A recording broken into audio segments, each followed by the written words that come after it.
ఈరోజు తెలంగాణలో drip irrigation కి సబ్సిడీ ఇవ్వడం లేదు. ఎందుకు ఇవ్వడం లేదో జవాబు చెప్పాలి.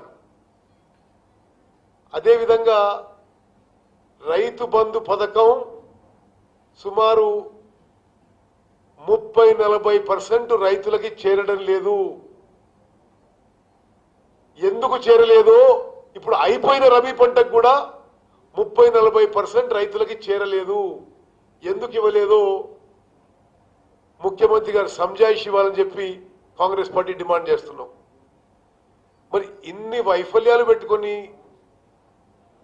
రైతుని ఇన్ని విధాలుగా మోసం చేస్తూ మీరు క్రాప్ ఇన్సూరెన్స్ ఇవ్వరు, లోన్ వేవర్ చేయరు, మీరు ఇంట్రెస్ట్ సబ్సిడీ చేయరు, మీరు ప్రకృతి వైఫల్యాల వల్ల నష్టపోయిన పంటలకి కంపెన్సేషన్ ఇవ్వరు, మీరు ప్రొక్యూర్మెంట్ సరిగా చేయరు, మీరు రైతు బంధు పూర్తిగా ఇవ్వరు.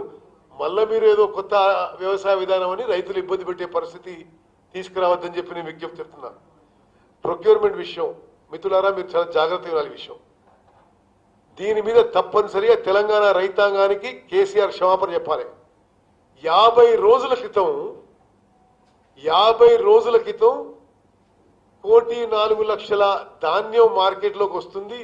ఓహో ఆహా మేం తెచ్చిన ఈ ప్రాజెక్టు ఆ ప్రాజెక్టు నీళ్ళతో పండింది, ప్రతి గింజ ఎంఎస్పీ నుంచి కొంటామన్నాడు.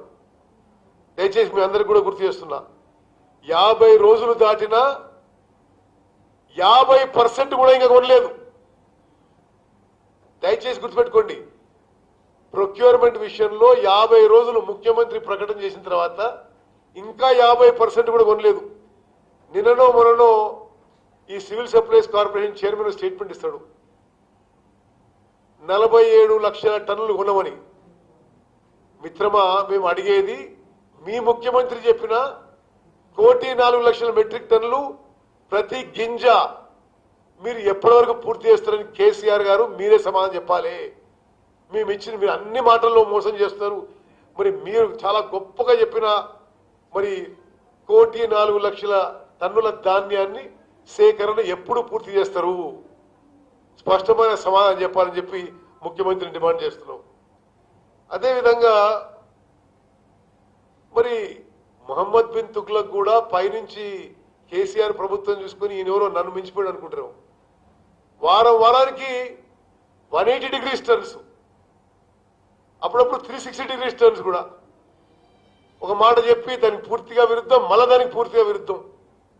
వారం రోజుల క్రితం పత్తి 50 లక్షల ఎకరాలు వేయాలి, వరి 50 లక్షల ఎకరాలు వేయాలి, కందులు 10 లక్షలు వేయాలన్నాడు, ఎకరాలు వేయన్నాడు. మరి నిన్నగాక మొన్న పత్తి 70 లక్షల ఎకరాలు వేయాలి, వరి 40 లక్షల ఎకరాలు వేయాలి, కందులు 15 లక్షల ఎకరాలు వేయాలంటున్నాడు. అంటే ఇదేమన్నా తమరికి ఇంత చిన్న విషయం అనిపిస్తుందా? రైతులు ఆల్రెడీ నెక్స్ట్ క్రాప్ కి తయారైపోయినారు. ఇంకో 4-5 రోజుల్లో వచ్చే వ్యవసాయ సీజన్ మొదలవుతుంది. ఇత్తనాలు కొనుక్కున్న రైతులు ఇప్పుడు మీరు ఎక్కడ ఏ పంట వేయాలని చెప్తే ఇది ఇంత దుర్మార్గమైన విషయం మరో లేదు. ఇంత తుగ్లక్ టైప్ గవర్నమెంట్ మనం ఉందని చెప్పి మనం చేస్తున్నాం. ఇప్పుడు అంటాడు దొడ్డు రకాలు కాదు, సన్న రకాల రైతులు సన్న రకాల వడ్లే కొంటామంటున్నాడు. ఎస్, బట్ కేసీఆర్ గారు సన్న రకాల వరికి దిగుబడి తక్కువ, ఎంఎస్పి తక్కువ, డ్యూరేషన్ లాంగర్. కాబట్టి మన పక్క రాష్ట్రంలో ఛత్తీస్గఢ్లో 685 రూపాయలు అదనంగా రాష్ట్ర బడ్జెట్ నుంచి బోనస్ ఇస్తున్నారు. మీరు కూడా రైతులకి 500 రూపాయలు బోనస్ ఇచ్చి మీరు చెప్పిన పంటను ఏమంటే బాగుంటుందేమో అని చెప్పి మేము మనవి చేస్తున్నాం. అదేవిధంగా ఒకసారేమో ఒక 2-3 ఏళ్ల క్రితం అసలు పత్తి వేయద్దంటాడు, ఇప్పుడేమో అసలు పత్తి వేయాలంటున్నాడు. మరి పత్తి వేయొద్దు మీరు కందులు వేయండి అని చెప్పిండు పోయినసారి. రైతులు పత్తి మానేసి కందులు వేస్తే ఇప్పుడు కందులకి ఎవరు కొనేటోళ్ళు లేరు, కొన్నాక పైసలు ఇస్తలేరు. పత్తి విషయం మీకు 2-3 విషయాలు చెప్పాలి. మీరే గతంలో పత్తి కొనొద్దన్నారు, పత్తి వేయొద్దన్నారు. మరి ఇప్పుడు మీరే ఇంకా 4 రోజుల్లో వ్యవసాయ సీజన్ మొదలవుతుంటే పత్తి వేయాలంటారు.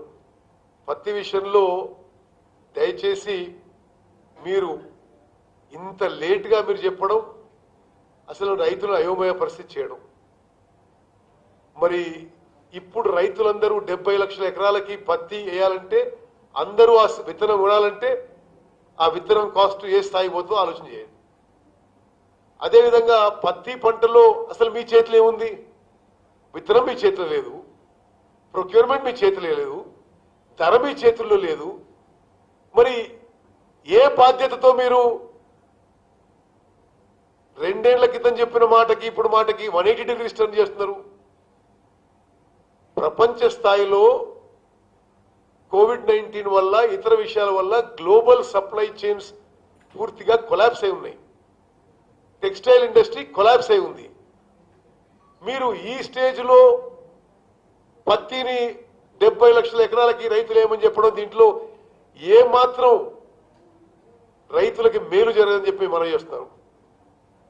ఒకవేళ మీరు అంతగానో ఈ విషయాన్ని నమ్మితే కేసీఆర్ గారు, మీరు రైతుల క్షేమం కోరితే తెలంగాణలో మీరు చెప్పినందుకు వేసిన పత్తి పంటలో ప్రతి బేల్ మీరే కొనాలే, 7,000 రూపాయలు రేటు పెట్టి కొంటే దానికి మీరు ఆ విధమైన డైరెక్షన్ ఇస్తే బాగుంటుంది. నేను మళ్ళీసారి చెప్తా మీకు, మీరు 70 లక్షల ఎకరాల్లో పత్తి ఏమంటున్నారు? ఇప్పుడు అది రైతులకి పెద్ద పెట్టుబడితో ఉన్న పంటది. మీరు రైతులని ఈ రిస్క్ తీసుకోమంటారు కదా. మీరు చెప్పినందుకు వేసిన పత్తి పంట నుండి 7,000 రూపాయలకు మీరు కొంటా అని చెప్పి మీరు ప్రకటన చేయండి. ఈ ప్రభుత్వం నుంచి మీ మాట ఇవ్వండి. అప్పుడు రైతులకు కొద్దిగా తక్కువ రిస్క్ ఉంటుందని చెప్పి మేము భావిస్తున్నాం. అదేవిధంగా మొక్కజొన్న విషయంలో ఈ వానాకాలంలో మొక్కజొన్న ఏదంటాడు? మొక్కజొన్న వేస్తే మేము రైతు బంధు ఇవ్వం, మేము కొనుగోలు చేయమంటారు. దిస్ ఇస్ ఏమాత్రం ఇంకిత జ్ఞానం ఉన్నా, వ్యవసాయం గురించి డీప్ నాలెడ్జ్ ఉన్నా, అసలు మొక్కజొన్న పంట వేసేదే వానాకాలం. వర్షాధారంగానే ఎక్కువ చోట్ల ఈ మొక్కజొన్న పంట వేయడం జరుగుతుంది.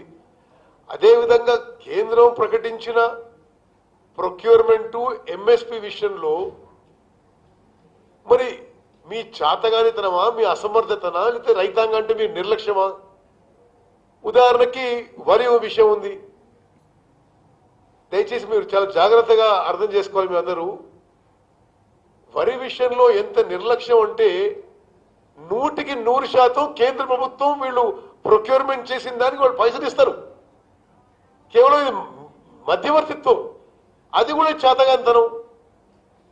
మరి మొక్కజొన్నకు కూడా ఎంఎస్పి ప్రకటించారు 1,760 రూపాయలు. మేము డిమాండ్ చేస్తున్నాం, ఈ వానాకాలం మీద మీరు మొక్కజొన్న రైతుల మీద ఎటువంటి ఆంక్షలు పెట్టినా, నిర్బంధం పెట్టినా, నియంతృత్వ పోకడ పోయినా తప్పనిసరిగా మేము రైతుల పక్షాన పోరాటం చేస్తామని చెప్పి మనం చేస్తున్నాం.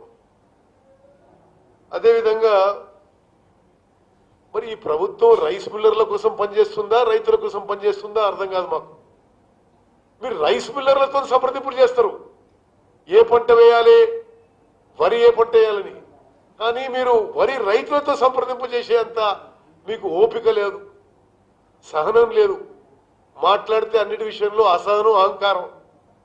మరి తప్పనిసరిగా మీరు సన్న రకాల మరి విత్తనం వేయాలి వరి విషయంలో అంటే గవర్నమెంట్ 500 రూపాయలు బోనస్ ఇవ్వాలని చెప్పి మేము డిమాండ్ చేస్తూ, పక్క రాష్ట్రం ఛత్తీస్గఢ్లో తెలంగాణ కంటే బీద రాష్ట్రం ఛత్తీస్గఢ్లో వరి విషయంలో ఆ రాష్ట్ర ప్రభుత్వం 685 రూపాయలు బోనస్ ఇస్తున్న విషయం, గతంలో కాంగ్రెస్ ప్రభుత్వం 200 రూపాయలు బోనస్ ఇచ్చిన విషయం కూడా మేము గుర్తు చేస్తున్నాం.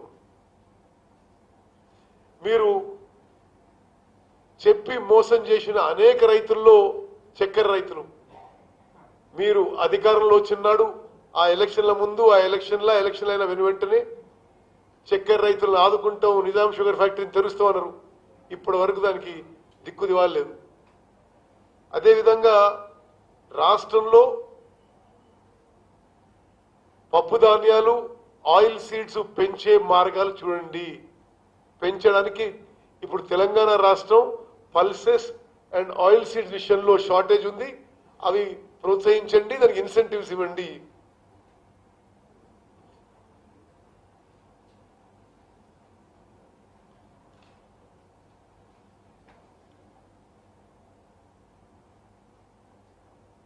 అదేవిధంగా మిర్చి, పసుపు, ఎర్రజొన్నలు, చెరుకు పంటలకు రాష్ట్ర ప్రభుత్వం మద్దతు ధర ప్రకటిస్తూ రైతులకి హామీ ఇవ్వాలి. ఈ యొక్క వాళ్ళు మీరు ఏదో పాలసీ అది అని మాట్లాడుతున్నారు, ఆ విషయంలో చెప్పి మనం చేస్తున్నారు. అదేవిధంగా రైతులు ఆధారపడే పాల ఉత్పత్తుల విషయంలో కూడా మరి ప్రతిరోజు కొన్ని లక్షల లీటర్లు కర్ణాటక నుంచి, మహారాష్ట్ర నుంచి, ఆంధ్రప్రదేశ్ నుంచి తెలంగాణ రాష్ట్రానికి వస్తున్నాయి. ఎందుకు? మీ లోపభూయిష్టమైన విధానాలు. తప్పనిసరిగా డైరీ ఫార్మర్స్ కూడా మీరు పెద్ద ఎత్తున ప్రోత్సాహం ఇవ్వండి. అట్లీస్ట్ తెలంగాణ మిల్క్ విషయంలో సెల్ఫ్ సఫిషియెంట్ అయ్యే విధంగా మీరు చేయాలని చెప్పి మేము డిమాండ్ చేస్తున్నాం. మేము గతం నుంచి నేను ఎమ్మెల్యే ఉన్నప్పుడు కూడా మాట్లాడినా. మీరు కొందరికి లీటర్కి పాలకి 4 రూపాయల ప్రోత్సాహం ఇస్తున్నారు, కొందరికి ఇవ్వడం లేదు. ఆ విధంగా కాకుండా యావత్ తెలంగాణ రాష్ట్రంలో మిల్క్ ప్రొక్యూర్మెంట్ కి మీరు 4 రూపీస్ పర్ లీటర్ ఇన్సెంటివ్ ఇవ్వాల్సిందిగా కాంగ్రెస్ పార్టీ డిమాండ్ చేస్తుంది. మరి చివరిగా మేము చెప్పినవి పరిగణలోకి తీసుకోవాలని, మీరు తీసుకోకుంటే అది మీ ఇష్టం. కానీ మీరు రైతులకు అన్యాయం చేస్తే మాత్రం మేము రైతుల పక్షాన పోరాడతాం. మీవన్నీ ఒక తుగ్లక్ విధానాల్లాగా ఉన్నాయని చెప్పి మేము మనవి చేస్తూ, ఈ యొక్క 70 లక్షల ఎకరాలు పత్తి, ఈ 40 లక్షల ఎకరాల వరి, ఇవన్నీ ప్రభుత్వం పునరాలోచన చేయాలి. దీనికి ఏ సైంటిఫిక్ బేసిస్, ఏ రేషనాలిటీ, ఏ లాజిక్ లేదని చెప్పి మేము మనవి చేస్తాం.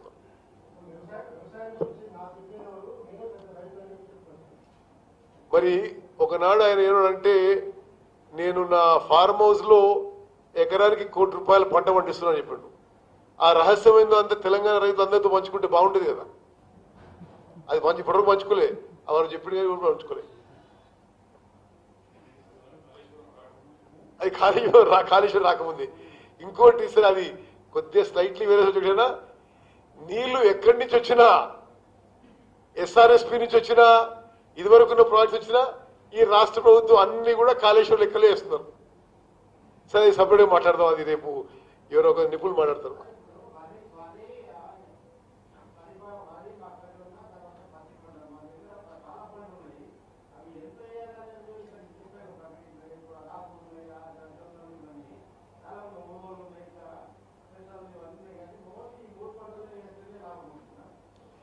మీరన్న పాయింట్ మేము ఏకీభవిస్తున్నాం.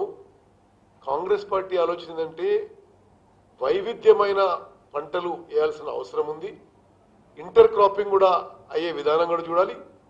అదేవిధంగా ఒక రైతుకి, ఇప్పుడు రవికాంత్ రెడ్డి రైతు అనుకో, ఆయనకి ఎంత పెట్టుబడి ఉంది, ఎంతమంది లేబర్ ఆయన ఊర్లో ఉన్నారు, అసలు పత్తి వేస్తే పత్తి వేయడానికి లేబర్ దొరుకుతారా, ఇవన్నీ విషయాలు రైతుల కంటే కేసీఆర్ గారు ఎక్కువ తెలియదు కదా. ఈ విధమైన నిర్బంధంతో వ్యవసాయం చేయించడం ఇది సరి అయింది కాదు.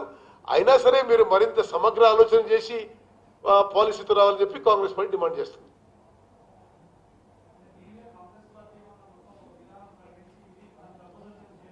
మేము కూడా మరి ఒక 2-3 రోజుల్లో కోదండ రెడ్డి గారు, అన్వేష్ రెడ్డి గారి నాయకత్వంలో we are going to make out a comprehensive suggestion for the government. Stakeholders meeting చేసుకొని తప్పనిసరిగా చేస్తాము. అది మరోసారి నేను బత్తాయి రైతుల విషయం మనవి చేస్తున్నా. అది నా కాన్స్టిట్యున్సీకి సంబంధించిన పెద్ద విషయం. బత్తాయి రైతుల విషయంలో ముఖ్యమంత్రి గారు మీరే చెప్పిండ్రు, ఇది విటమిన్ సికి మంచిది, ఇది బాడీలో ఇమ్యూనిటీ పెంచుతుంది.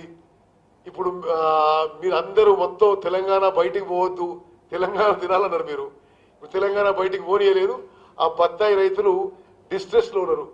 దయచేసి మొత్తం బత్తాయి పంట ప్రభుత్వమే కొనుగోలు చేసి రేషన్ లో డిస్ట్రిబ్యూట్ చేయాలని చెప్పి కాంగ్రెస్ పార్టీ డిమాండ్ చేస్తుంది. Thank you.